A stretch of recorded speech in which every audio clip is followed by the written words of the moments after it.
Está no ar Gestão Pública em Debate, um programa do Curso Superior Tecnológico de Gestão Pública do Centro Universitário Internacional Uninter. Este programa tem o apoio do Instituto Wilson Pickler e ele é também transmitido pela CWB TV, TV Comunitária de Curitiba, Canal 5 da NET e 72 da TVA. Ele complementa a formação dos nossos alunos de gestão pública nas modalidades presencial e à distância. E esse programa também pode ser acessado por todas as pessoas que possuem parabólica digital através dos canais da rede EdSat, os canais da educação. No programa de hoje nós vamos debater um tema de saúde pública e para isso nós convidamos o Dr. Eduardo Ramírez. Dr. Eduardo Ramírez, ele é biólogo de formação, possui mestrado em ecologia, doutorado em psicologia experimental pela USP, pós-doutorado pela Universidade Federal do Paraná sobre escorpiões, e ele também é autor de vários capítulos de livros sobre o tema. E o tema de hoje é a aranha marrom e o escorpião amarelo. Professor Eduardo Ramírez, por que nós temos que ter um cuidado muito grande em relação à aranha marrom e ao escorpião amarelo? Bom, primeiramente, queria agradecer o convite para participar do programa. É um prazer poder compartilhar experiências com as pessoas em relação a esse tema, né? E quanto à sua pergunta, né, qual que é a importância de se falar de aranha marrom e de escorpião? São dois animais sinantrópicos, ou seja, eles vivem conosco nas cidades, então eles são parte do tema gestão urbana. A aranha marrom e o escorpião acompanham o processo, né, de desenvolvimento das cidades. Então, à medida que as cidades se desenvolveram, elas foram se tornando cada vez mais propícias para esses animais. A aranha marrom, no caso, no intradomicílio, né, dentro das residências, e o escorpião, ele ocupa principalmente os sistemas de água e esgoto das cidades, então ele pode se espalhar pela cidade de uma forma praticamente invisível, e os dois, infelizmente, são animais também que podem causar um risco significativo à saúde humana. No caso da aranha marrom, ela tem o veneno mais potente que se conhece, né? Ela injeta uma quantidade muito pequena de veneno, mas é um veneno extremamente potente para um animal. E o escorpião amarelo é considerado o escorpião mais venenoso das Américas. Então, são organismos que causam um número significativo de acidentes, né? E tem que fazer parte, enfim, da gestão das cidades. No caso do escorpião amarelo, praticamente do Brasil inteiro. E da aranha marrom, particularmente as cidades aqui do Paraná, que no Paraná é o local de longe no mundo que a gente tem o maior número de acidentes com aranha marrom. Professor Eduardo Ramírez, esses dois animais, eles, além de causar danos à saúde, eles podem matar as pessoas? Podem causar mortes, né? Em Curitiba e no Paraná, se nós tomarmos todo o Paraná, geralmente entre 1 e 2 pessoas morrem a cada ano, na média, por acidentes com aranha marrom, principalmente por complicações causadas ao funcionamento dos rins. Mas são geralmente pessoas de maior idade ou que têm uma condição específica de saúde que enfim, cause complicações. No caso do escorpião, o caso já é bastante diferente, porque o escorpião causa mortalidade principalmente em crianças. Então, crianças até 5 anos de idade, uma picada por um escorpião amarelo pode ser considerado um caso muito grave. Então, no Brasil, ano passado, faleceram, infelizmente, 91 pessoas em acidentes por escorpiões. E para esses dois animais, existe antídoto que as pessoas possam tomar se forem atendidos a tempo? Sim. Existe, para a aranha marrom, um antiveneno, que é usado em casos graves, que felizmente são raros, e para o escorpião também, né? Aqui no Paraná, o Centro de Produção e Pesquisa de Imunobiológicos produz o soro, né? Em parceria com o Instituto Butantan de São Paulo, e o soro antiescorpiônico é produzido em Minas Gerais, em São Paulo principalmente.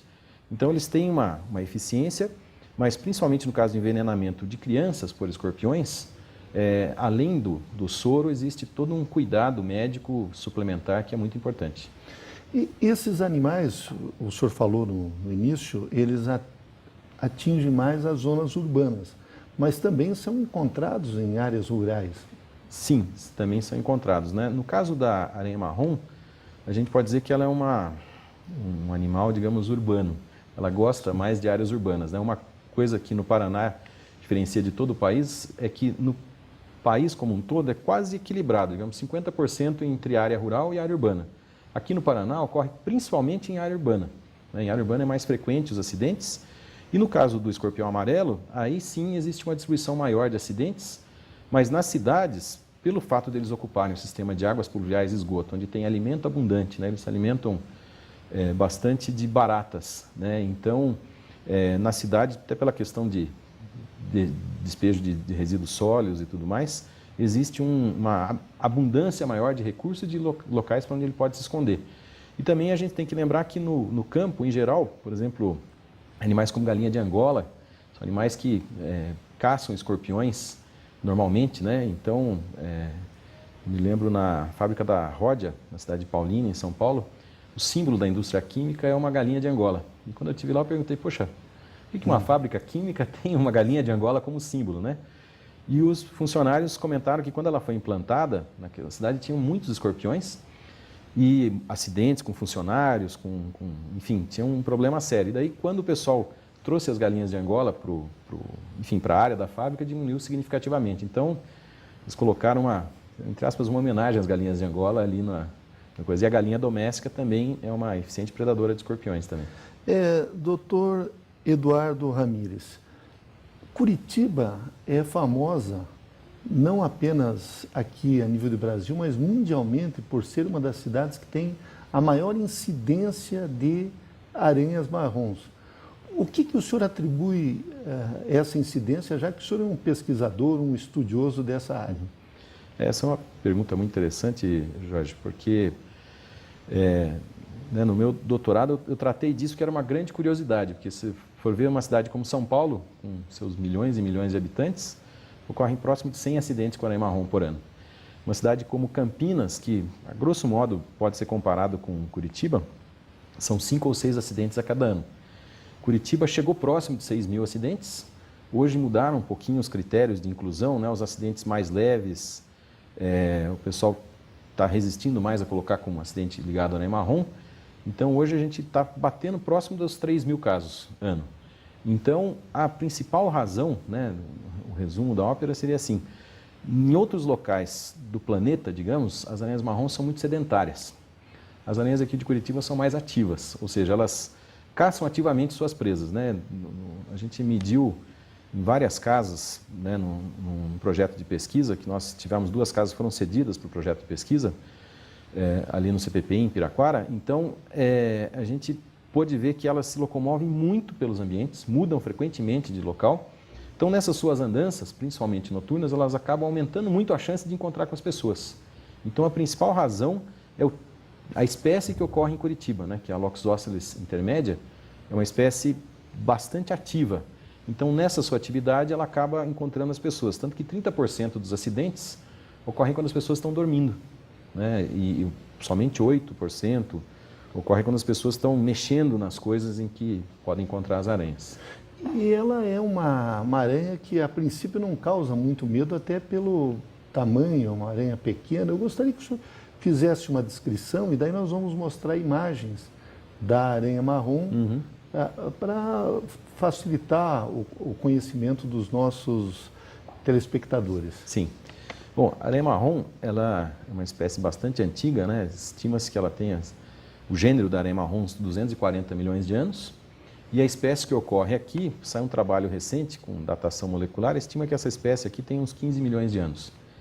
Então, a grande diferença, né, o que faz a aranha marrom conseguir sobreviver muito bem dentro de residências, é que ela é extremamente resistente à falta de água. Uma aranha marrom adulta pode ficar até 1 ano e meio sem se alimentar e todo o líquido que ela precisa, ela consegue eventualmente das presas que ela captura.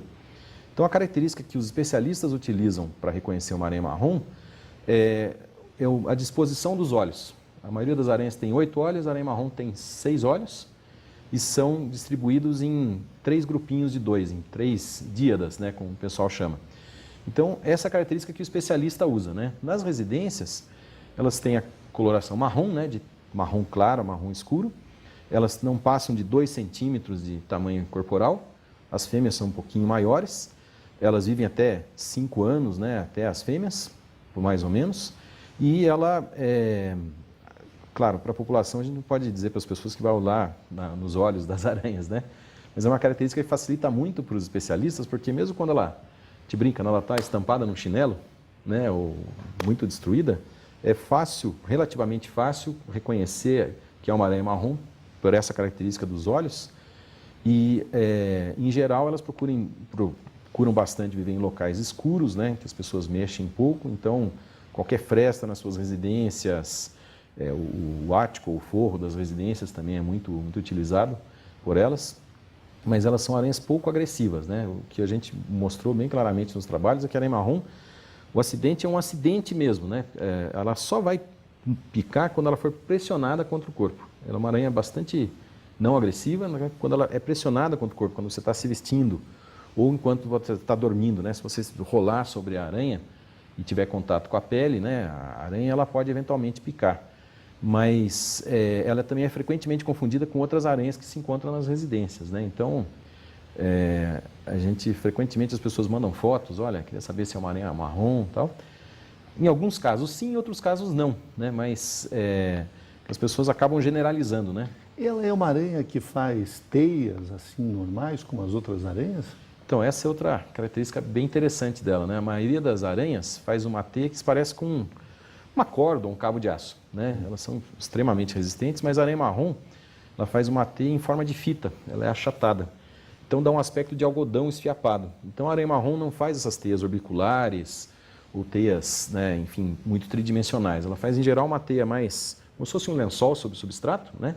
E tem esse aspecto característico de algodão esfiapado, que é dado por esse tipo de teia que ela tem, que é uma característica única do gênero também. O senhor fez muitas pesquisas sobre isso, sobre as aranhas marrons principalmente, e logo vamos continuar falando a respeito do escorpião amarelo, mas o senhor tem uma metodologia toda própria de combater a aranha marrom que não utiliza de venenos, de produtos químicos. Gostaria que o senhor nos explicasse. Pois não. A metodologia ela é baseada no método de controle integrado, ou seja, a gente procura usar várias ferramentas, né? Nossa primeira preocupação foi verificar tudo aquilo que a população dizia que era eficiente. Então, infelizmente, né, eu não posso citar nenhuma receita caseira que tenha funcionado, né? Todas as receitas caseiras para controle da aranha marrom, que sejam querosene, cânfora e uma série de outros produtos que a população usa, óleo de cravo, eucaliptol, própria citronela, não funcionaram, né, para repelir as aranhas. Então a gente usa hoje, recomenda 2 métodos basicamente. Primeiro é usar frequentemente o aspirador de pó, né, principalmente os aspiradores com uma potência de média para alta, porque as aranhas marrons são destruídas durante a sucção. Então as aranhas que você vê, e principalmente as pequenas aranhas que você não vê, né, que se você fizer uma sucção cuidadosa nas fendas das casas e tudo mais, isso remove bastante as aranhas. Nós comprovamos que a lagartixa é uma predadora muito eficiente de aranha marrom. Em laboratório, uma lagartixa chegou a se alimentar de mais de 12 aranhas por dia, durante um período razoavelmente longo, né? A lagartixa é uma predadora muito ativa para a aranha marrom. E também uma coisa que a gente viu nas casas, teste, é que só o fato da gente usar a massa corrida mesmo, né, que é muito barato e fácil de encontrar, para vedar as frestas que nós encontramos numa residência, diminuiu o número de aranhas em 4 vezes. Né? Então, os métodos físicos que a gente recomenda seriam, né, principalmente a sucção, evitar bastante colocar livros, papéis, enfim, essas coisas que a gente acaba acumulando muito em casa, evitar colocar em caixas de papelão. De preferência, você deve colocar num saco plástico ou numa caixa plástica, porque a aranha marrom tem uma preferência muito forte por materiais do tipo, né, papelão e madeira, porque ela consegue, a gente viu que a aranha marrom ela não consegue escalar uma superfície lisa, por exemplo, um plástico, ela não consegue escalar. E também uma coisa muito recomendável, né, uma recomendação, digamos, de bom senso é assim, as pessoas, 30% dos acidentes ocorrem quando a pessoa está dormindo. Portanto, uma recomendação básica é nunca deixar as roupas de cama em contato com o chão. Porque como a aranha marrom não consegue subir numa superfície lisa, É difícil ela escalar uma cama, né? Mas ela pode escalar facilmente a roupa de cama em contato com o chão, né? Então, isso seria uma dica também. Uma outra questão, professor, e as pessoas que moram em apartamento? A aranha marrom se cria em apartamentos também? Ela pode sobreviver em apartamentos ou levada pelas pessoas. Nós encontramos a teias de aranha marrom nas tubulações elétricas dos edifícios e também muitos edifícios que não têm o banheiro com uma janela externa, tem um duto de ventilação. Esse duto de ventilação, como ele não é revestido internamente com algo liso, ele é uma grande entrada de aranhas marrons e também um método de construção que está ficando cada vez mais comum, que é o uso das paredes de gesso acartonado ou drywall. Essas paredes, se não forem montadas adequadamente, elas são um reduto muito propício para a aranha marrom, né? Então, os apartamentos que têm esse tipo de característica podem aumentar bastante a probabilidade de acidente, de existir uma aranha marrom. E do que a aranha marrom se alimenta? Ela se alimenta principalmente de insetos, quando falta alimento de outras aranhas marrons, de outras aranhas em geral. Então, como ela tem um tamanho corporal pequeno, ela se alimenta de qualquer pequeno inseto, outras aranhas da própria espécie também. Ela é uma grande oportunista. Qualquer alimento, traças, ela pode se alimentar no ambiente doméstico, né? Ela é uma grande oportunista. No jardim, ela gosta bastante, tem uma preferência por tatuzinhos de jardim. Ela tem toda uma técnica específica para caçar tatuzinhos de jardim. Então, ela é uma grande oportunista. Formiga doméstica, aquela do açúcar, ela também se alimenta? Também se alimenta, também pode se alimentar. Embora, assim, como ela tem um metabolismo muito baixo, ela se alimenta pouco frequentemente, né, pode ficar muito tempo sem se alimentar, ela não vai ter impacto sobre formigas, por exemplo, né, que são muitas, mas ela pode predar, sim, sem dúvida. E em relação à ferida que ela forma, gostaria que o senhor descrevesse essa ferida. Pois não. Porque às vezes a pessoa tem aquela picada e não sabe do que é. O que acontece geralmente, né, o veneno da aranha marrom, primeiro que a picada é indolor. A aranha adulta, digamos assim, o acúlio, né, o local da quirístra que realmente entra sobre a pele, tem 0,2 de milímetro, é só 0,2 milímetros, é muito pequeno. Então a quantidade de veneno injetado é muito pouco e o principal efeito é que ela causa um problema em todas as paredes das células que ela encontrar, né, todas as membranas celulares. Então ela pode causar uma lesão muito variável dependendo do local da pele que foi afetado, né? Quanto mais vascularizado, mais sério. Então, geralmente picadas no rosto, né, que tem uma vascularização muito grande, causam feridas razoavelmente graves. E a ferida ela vai se desenvolver ou não, dependendo do local onde ocorreu a picada. Se ocorrer a área mais afetada, em geral, há necessidade de usar, enfim, corticoides, antibióticos, porque essa área vai sofrer uma necrose. Então, o risco maior da aranha marrom são as infecções secundárias que podem acontecer naquela área de tecido que, enfim, está morto e vai começar a necrosar. E as pessoas, infelizmente, muito raramente morrem por problemas renais, porque o veneno da aranha marrom, se ele entrar na nossa circulação geral, começar a circular pelo corpo, ele pode causar problemas muito sérios para os rins.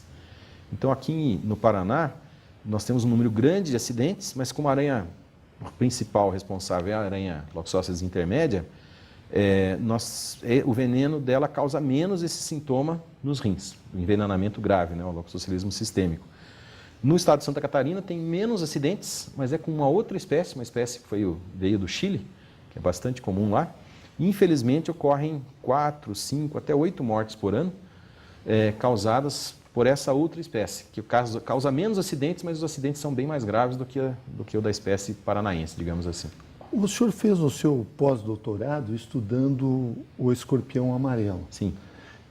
O escorpião amarelo, ele é da região central do Brasil, ali por Minas Gerais. Uhum. Eu gostaria que o senhor nos explicasse por que hoje é uma preocupação em quase todo o território nacional e temos acidentes com escorpião amarelo em várias partes do Brasil. Pois não. O escorpião amarelo ele foi descrito em 1922 e no sertão realmente de Minas Gerais, pelo Adolfo Lutz.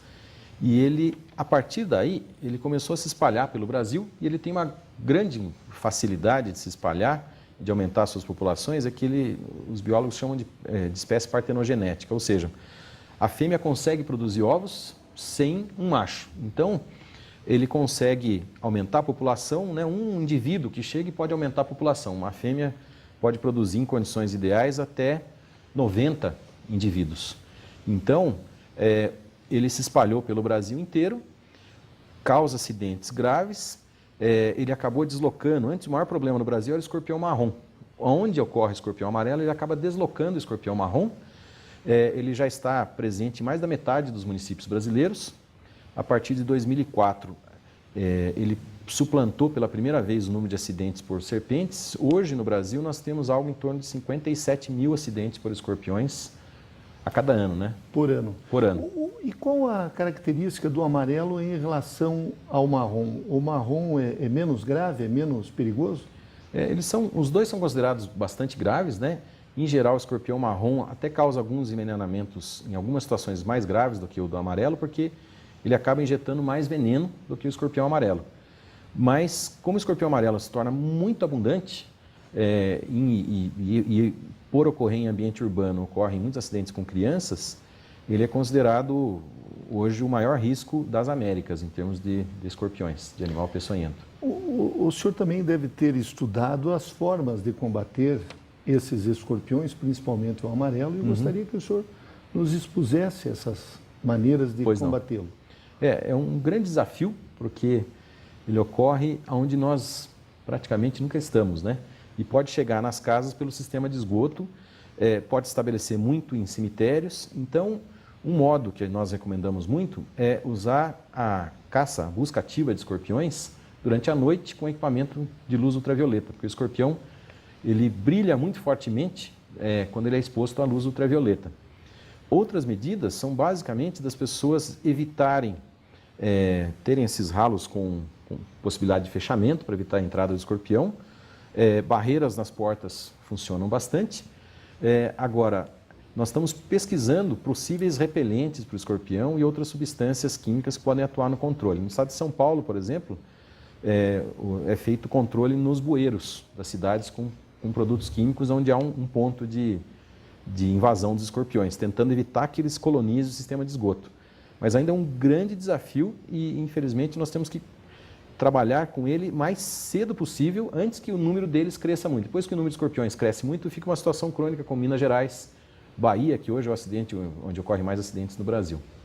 E em relação ao escorpião amarelo, aqui em Curitiba o senhor já encontrou focos desse escorpião?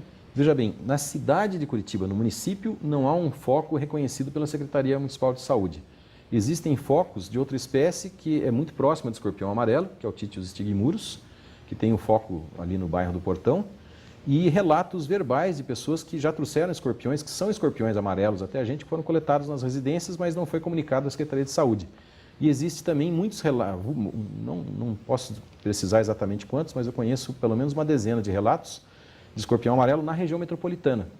Então, Curitiba tem que agir preventivamente, porque quando a população desses escorpiões se estabelece, o controle fica praticamente impossível. E como é que eles atacam? Quer dizer, eu acredito que em relação por exemplo, a aranha marrom, que ataca a maior parte à noite, ele ataca também, ele chega a entrar nas casas das pessoas e atacá-las quando elas estão dormindo? Boa pergunta. Ele entra realmente na casa das pessoas à noite, ele é ativo à noite, e normalmente o acidente ocorre quando as pessoas podem pisar sobre ele inadvertidamente, durante a noite as pessoas não estão calçadas, e o mais comum é quando as pessoas estão manipulando algum local onde o escorpião está escondido, porque ele se esconde no meio de roupas, entre materiais de limpeza e outros locais, né, papelão e tal. Então, quando a pessoa está manipulando, o escorpião pode picar e a picada é extremamente dolorosa, né? Então, e tem que procurar o médico imediatamente. Exatamente. Principalmente se for criança abaixo de 5 anos, existem casos de crianças que faleceram em apenas 6 horas após a picada. Então, tem que ser imediatamente levada a criança até um serviço de urgência. E aqui no Paraná existe, o Ministério da Saúde tem vários postos onde o antiveneno está disponível. Então, nós entrevistamos nesse primeiro bloco de Gestão Pública em Debate o professor doutor Eduardo Ramírez, E o nosso tema foi saúde pública, a aranha marrom e o escorpião amarelo. Doutor Ramírez, eu quero agradecer muito sua presença em Gestão Pública em Debate e não tenho dúvidas de que o senhor contribuiu na formação dos nossos alunos. Muito obrigado, foi um prazer estar aqui. Muito obrigado. Obrigado. Educar é fazer sonhar, é acreditar no valor das pessoas, ampliando seus horizontes. Educar é realizar. Com a missão de criar oportunidades que transformam a vida de quem precisa, o Instituto Wilson Pickler de Responsabilidade Social faz a diferença para muitas pessoas. Oferece cursos de graduação e pós-graduação à distância, em parceria com o Grupo Uninter, e cursos livres de capacitação. Além disso, possui projetos de geração de renda para comunidades carentes. Instituto Wilson Pickler de Responsabilidade Social, acreditando no valor das pessoas através da educação.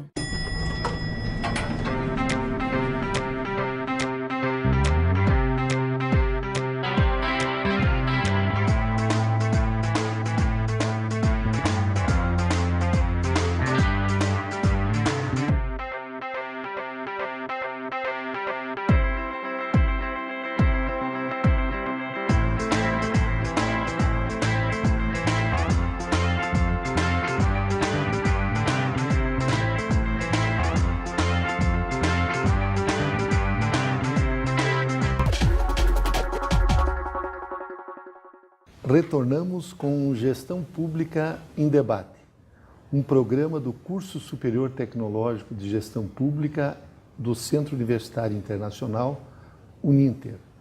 Este programa ele tem o apoio do Instituto Wilson Pickler e ele complementa a formação dos nossos alunos de gestão pública nas modalidades presencial e à distância.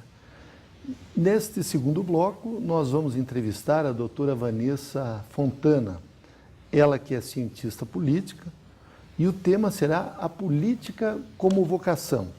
A doutora Vanessa Fontana é cientista política, tem mestrado em Sociologia Política, doutorado em Ciência Política pela Universidade Federal do Rio Grande do Sul e é autora do livro Estado, Corporativismo e Relações de Trabalho no Paraná.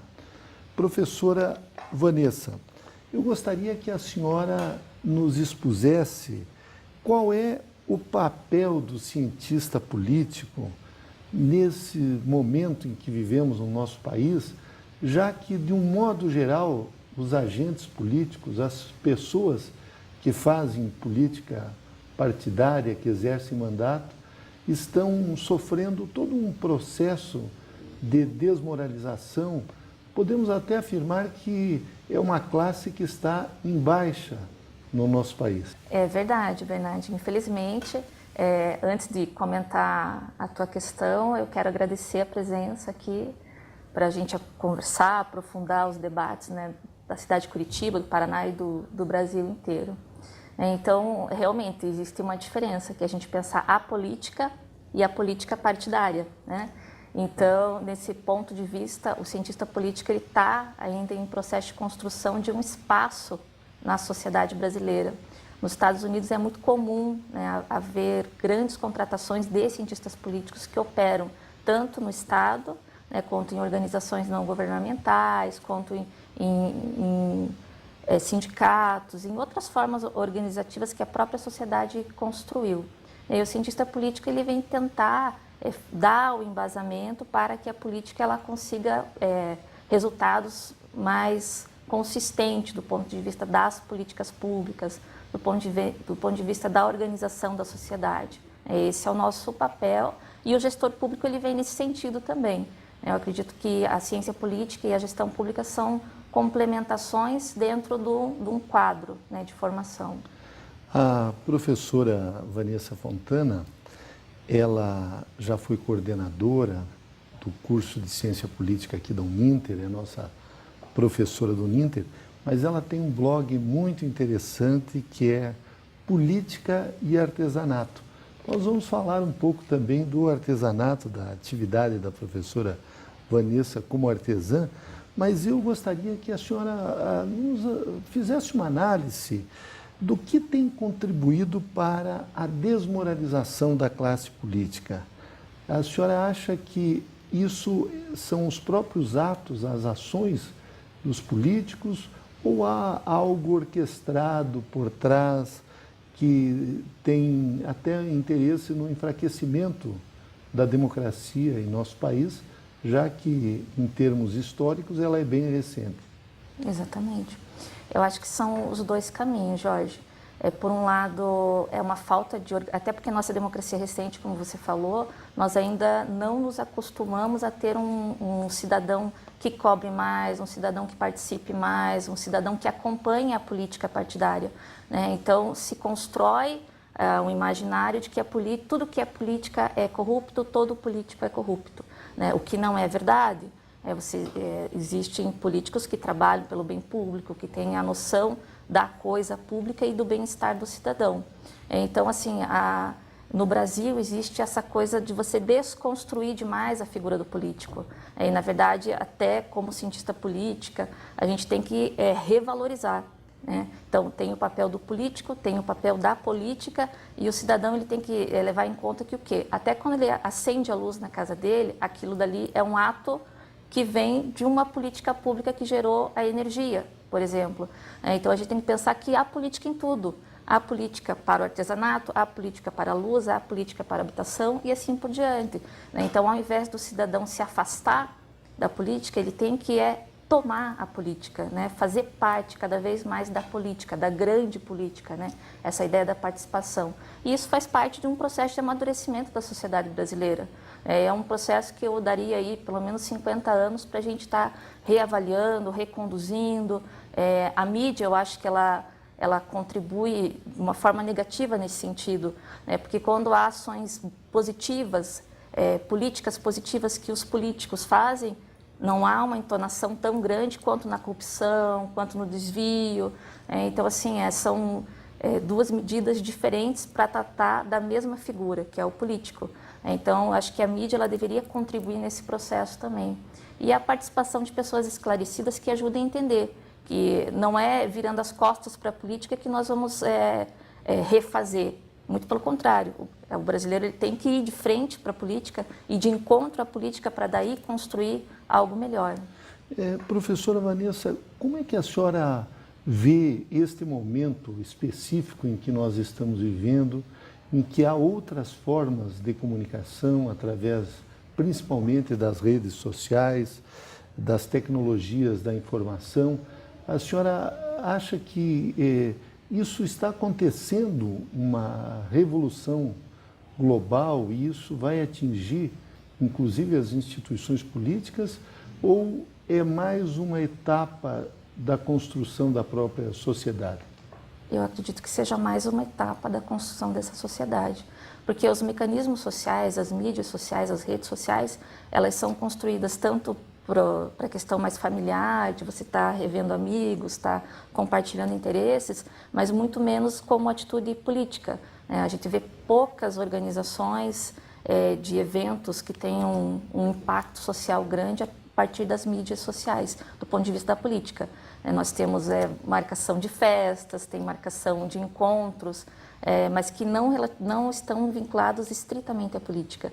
Mas acredito que... Isso, desculpa interrompê-la, mas isso em relação aqui do nosso país, porque me parece que a Primavera Árabe, Exatamente. Lá houve uma mobilização da própria sociedade através das mídias em alguns desses países, como, por exemplo, o Egito, enfim, aqueles países do norte da África onde houveram aquelas revoluções. Exatamente. Então, tem sido produzidos estudos nesse sentido, né? Então, o que eu estou falando é em termos de Brasil, né? A gente não tem se organizado pelas redes sociais para estar reivindicando, mas ela é um caminho, né? Então, a questão de políticos que estão presentes no Senado, há uma mobilização. A questão de você levar uma demanda, também há uma mobilização. Então, assim, só que não é tão expressiva quanto deveria ser ainda do meu ponto de vista. Mas nós estamos construindo. Eu acho que tudo é um processo evolutivo, entre aspas, dessa organização social brasileira. Porque as mídias, por exemplo, nos Estados Unidos, elas são usadas para proteção de animais, para proteção, para questões ambientais, para questões de saúde. Mas no Brasil a gente não conseguiu criar essa força política ainda. Você tem a manifestação, mas necessariamente a manifestação ela não se torna um ato, né? Então a gente tem que avançar para que se torne um ato. Essa questão ela está vinculada não só ao trabalho nas redes sociais, mas também a outros organismos, como os conselhos, né, gestores de políticas públicas, os fóruns participativos. Então a gente tem um processo de discussão, só que ainda no Brasil a gente não conseguiu fazer com que essas discussões, mesmo que informais, elas se tornem políticas públicas, né? Então a ideia é cada vez mais fortalecer esses mecanismos. Eu acho que é uma excelente entrada para a democracia, né? Aquele exemplo da menininha da escola lá de Santa Catarina, eu acho que ele é muito interessante desse ponto de vista, né? Então a menina de 9, 13 anos pega um computador e começa a relatar, e ela consegue melhorar a escola dela a partir daquela reivindicação. Então é isso que o brasileiro ele tem que introjetar, que a política ela é algo bom, ela é uma coisa que é saudável, ela traz melhoria para a vida das pessoas, né? E a gente tem que tomar isso, falta tomar isso como posse. Eu gostaria que a senhora fizesse uma análise da atual tendência política, principalmente no nosso país, do comportamento dos partidos políticos. Nós estamos vendo surgir partidos que não se classificam nem como de esquerda, muito menos de direita, e também não são de centro. Isso é uma tendência das pessoas não se rotularem ou é algo aí meio confuso que nós estamos vendo? Eu cito isso porque me parece que esse tem sido o comportamento desse novo partido que está sendo criado pela ex-senadora Marina Silva, em que ela propõe uma rede, mas não tem nenhuma conotação histórica e ideológica. Eu diria que é um esvaziamento da categoria política, Jorge. Por quê? Porque tenta-se fazer política para fugir da marca, né, do negativo, do que é sujo, do que é poluído, e para criar um outro nome, que eu acho que é o movimento que a Marina tem feito. Eu acho que é um desserviço, né, na minha opinião, porque você tem que valorizar a política partidária, né, você tem que construir uma identidade, você tem que construir um programa de partido que tenha valores e ideologias claras. Hoje em dia, como você está falando, o que diferencia o PSDB do PT? Os traços são muito tênues, a gente não consegue mais olhar e dizer esse partido é de direita, esse partido é de esquerda, e eles também não querem se posicionarem para não se autorrotularem. O que também contribui, é um desserviço também para a democracia brasileira, porque aparentemente ninguém quer se comprometer. E a questão da Marina chama atenção também porque você pensa, ela está construindo um partido, assim como a Luísa Helena construiu o PSOL, no entanto, as pessoas que vão para os partidos, elas são as mesmas que estavam em outros, até porque precisa ocupar espaços para que o poder ele continue, a perpetuação do partido, para que o partido continue funcionando, ele precisa disso. Então, assim, aí eu pergunto, qual o sentido da Luísa Helena, por exemplo, sair do PSOL, que foi um partido que ela criou, para ir para o partido da Marina Rede? Assim, para mim não há um sentido, né? Porque são as mesmas pessoas que já foram criar um projeto político diferenciado no PSOL, aquilo faliu e se cria outra coisa. Acho que é o contrário, você tem que retomar, né, a discussão interna dentro do partido. Acho que isso é feito pelo diálogo, pela luta, no sentido mesmo de Habermas, né? Você vai conversando, troca fagulhas e uma hora vai chegar a um entendimento, que seria o melhor entendimento para o partido naquele momento. Mas é fundamental, é importante que se construam ideologias. O que a gente vê desse ponto de vista é um esvaziamento. Sem falar desse esvaziamento que a sociedade brasileira vive, eu espero que seja momentâneo, eu torço para que seja momentâneo, porque não pode continuar assim, né? A gente precisa de identidade ideológica para continuar fomentando a nossa democracia. E desse ponto de vista, você veja como que cada vez mais se tenta despolitizar a política. A questão da judicialização das questões que são puramente políticas, né? Ou a perseguição de blogueiros, né? Então, assim, é muito complicado você não poder expressar a tua opinião numa sociedade que tecnicamente é democrática. Quer dizer, você não pode expor a tua ideia. Isso incomoda tanto, né? Então, hoje parece que todo mundo quer ser o modelo todo mundo está certo, não existe o errado, não existe o confronto. Mas a democracia é muito pelo contrário. Para ser democrático, precisa do confronto, precisa da dissidência, precisam ideias diferentes para que avance o processo. O uníssono, para nós, é a pior coisa que pode existir. Professora Vanessa, nós acompanhamos recentemente a morte do líder venezuelano, Hugo Chávez. O que a gente observou na mídia, de um modo geral, aqui no Brasil, é que depois de morto, o Chávez se tornou um líder popular na mesma altura de um Getúlio Vargas, de um Perón. Ele triplicou, digamos assim, o PIB da Venezuela no período em que ele foi presidente, tirou milhões de pessoas da pobreza, ou seja, eram 50% da população venezuelana que viviam na pobreza, hoje são menos de 10%. Que análise a senhora faz? Ele realmente foi um líder que marcou época nesse tempo no nosso continente? Hoje nós sabemos que tem outras nações latino-americanas que seguem mais ou menos essa linha. Eu gostaria de ouvir uma análise da senhora a respeito do ex-presidente Hugo Chávez. Então, a minha linha de pensamento é muito contrária dos meus colegas cientistas políticos. Assim, eu não vejo o Chávez como uma liderança no sentido do Getúlio Vargas, porque foi mais midiático, mais demagógico a construção do Chávez na Venezuela, porque ele fazia discursos, né, contra os Estados Unidos, mas continuava vendendo uma quantidade imensa de petróleo para os Estados Unidos, né? Quer dizer, então, que mau irmão é esse, né, com o qual eu continuo vendendo, continuo fazendo negócios.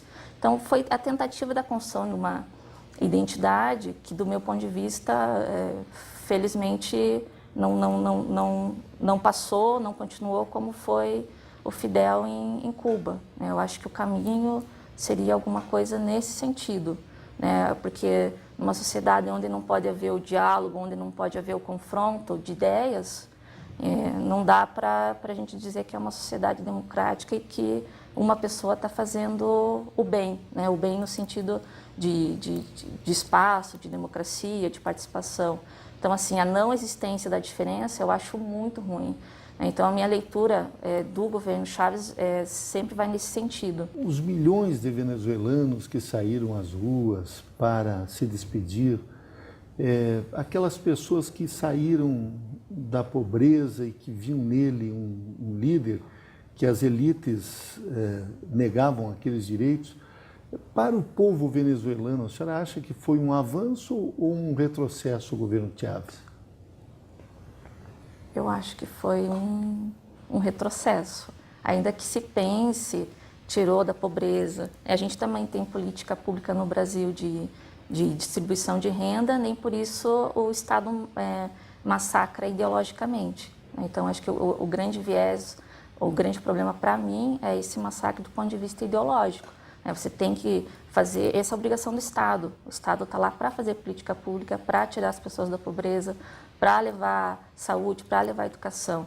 Mas junto com isso você não precisa impor uma ideologia. As pessoas elas têm que buscar essa ideologia, né? Não pela imposição, não pela força, né? não pela extinção do outro, né? Então a gente sempre fala em ciência política essa ideia do inimigo e do adversário. Quando eu tenho um inimigo, eu quero eliminar o inimigo. Então, mais ou menos, o modelo venezuelano era esse. E o adversário, não. O adversário é sempre o mais saudável. Eu tenho um adversário com o qual eu vou discutir ideias, mas eu não quero exterminar o meu adversário. A gente se constrói nesse processo. As identidades, elas são construídas a partir da diversidade. E lá não havia desse ponto de vista. A gente pode mostrar os números, pode ver os números, mudou alguma coisa, mas o problema é a perspectiva ideológica, né? Então, a professora Vanessa Fontana, ela tem um blog muito acessado aqui em Curitiba que se chama Política e Artesanato. Inclusive, esse seu blog, ela está com um bottom, aonde tem o blog. Eu gostaria de que a senhora fizesse uma relação entre esse seu gosto pela política e pelo artesanato. Eu já tive a oportunidade de conhecer a sua casa e ela é um verdadeiro tesouro para quem gosta de artesanato, porque tudo lá foi feito de acordo com um carinho muito especial. A senhora, o seu marido, Fontana, a sua filha, enfim, a família toda, o seu filho, né? Filho. O seu filho, a família toda vive num ambiente assim, exclusivo, único. Essa ideia é Obrigada pelo elogio da casa. Então, as pessoas, quando entram lá, não sabem para onde olham, né? Porque eu produzo tanto artesanato que eu vou colocando nas paredes, Eu adoro fazer um furo na parede para colocar um artesanato. Então, o blog foi um pouco uma contradição, né? Como que eu vou colocar no mesmo patamar política, ciência política e artesanato? No começo eu fiquei bastante em dúvida, falei com vários amigos, o que eu faço? Não, se você gosta das duas coisas, cultive as duas coisas, né? Até porque cuidar de um blog é um filho, né? Você tem que estar ali todo dia alimentando e colocando informações, e até pela posição a gente tem a preocupação de colocar coisas corretas, né? Então, esse que foi o mix, né? Misturar duas paixões. Então, eu pensei muito no Weber. O Weber ele tem um texto fundamental na ciência política, que é a ciência política como vocação, e a política como vocação. E daí eu pensei... Esse é o tema da nossa entrevista de hoje, a política como vocação. Exatamente. O Weber é a política como vocação e a ciência como vocação, né? Então, ele coloca essa questão dicotômica. E eu pensei no Weber. Então, vamos misturar as duas paixões. E o artesanato já era uma coisa que eu fazia desde menina, na escola eu aprendi alguma coisa, e tudo que eu faço hoje eu olho e faço. Aí eu gosto muito da reciclagem, né, que entra com uma ideia de sustentabilidade, de pensar um pouco mais no ambiente. Então, aí agora, quando meu filho tem 4 anos, as latas de leite eu reaproveitei. Daí eu faço decopagem para usar como lata de café, como lata de chocolate. Então, assim, a coisa mais inusitada que seria um lixo para uma pessoa, para mim, eu construo alguma coisa. Mas os móveis da sua casa também são muito interessantes. Eu até gostaria que a senhora explicasse onde a senhora acha aqueles móveis, transforma, faz, assim, algo único, exclusivo. Grande parte, pelo menos... O que chama a atenção, que é diferenciado, eu juntei do lixo, literalmente uma catadora de lixo. Lixo que não é lixo, né? Lixo reciclável. Então, é uma cristaleira que eu tenho azul, eu peguei do lixo no Jardim das Américas. É uma cristaleira que deve ter uns quase 90 anos hoje. Demorei 6 meses para restaurar. Restaurei com a ajuda quase de toda a família, todo mundo me ajudou um pouquinho a pintar, porque ela era muito grande. Achei outra cristaleira, que é uma amarela que eu tenho lá, que eu pintei também, linda, linda, que deve ter uns 60 anos. E daí a minha vontade é até tirar foto e depois levar para as pessoas que jogaram fora. Aí eu fico com medo que as pessoas peçam de novo, eu não tenho coragem. Então eu vou publicando essas coisas no blog, né? Acho que seria uma forma até de amenizar um pouco os temas da política. Aí eu publico algumas coisas meio pesadas e vou colocando o artesanato. E o seu público, as pessoas que acompanham o blog, acham um pouco estranho essas coisas ou aceitam bem? Não, aceitam bem. Eu tenho um grande amigo que tem uma resistência até hoje ao blog. O restante aceita muito bem. Os políticos, inclusive, que acessam o blog, gostam, né? Falam, é uma forma de você estar suavizando o nosso dia a dia aqui, né? Tem um deputado que é meu amigo que fala, dou uma olhada lá, uma galinha, né? Então, eu estou pensando, discutindo uma coisa aqui de orçamento, de repente vejo uma galinha, um artesanato, uma lata, não sei o quê. Então, você fica ali, é uma forma até de você criar, né, ideias novas a partir de um olhar diferente sobre o teu objeto. Acho que essa que é a ideia, canalizar para outros objetivos, né? E, em geral, as pessoas gostam, mas eu tenho públicos definidos. Tem o público que entra só para ver artesanato e tem o público que entra para ver política. Então, nós entrevistamos neste programa, neste segundo bloco, a doutora Vanessa Fontana, ela que é cientista política, e o nosso tema foi a política como vocação. Professora Vanessa, eu quero agradecer muito a sua presença em Gestão Pública em Debate, e eu não tenho dúvidas de que a senhora contribuiu para a formação dos nossos alunos. Muito obrigado.